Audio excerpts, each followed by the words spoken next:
Year of the rat. Year of the ox. Year of the tiger. Year of the rabbit. Year of the dragon. Year of the snake. Dapat i-cure ang 4 na signs: pig, tiger, snake at monkey.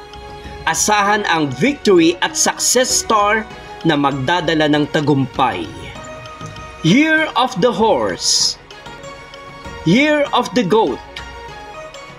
Year of the monkey. Year of the rooster. Year of the dog. Year of the pig. Paalala naman ni Master Hans, hindi lamang ito ang magdidikta ng buong taon sa isang tao. Ito lamang ay gabay para makatulong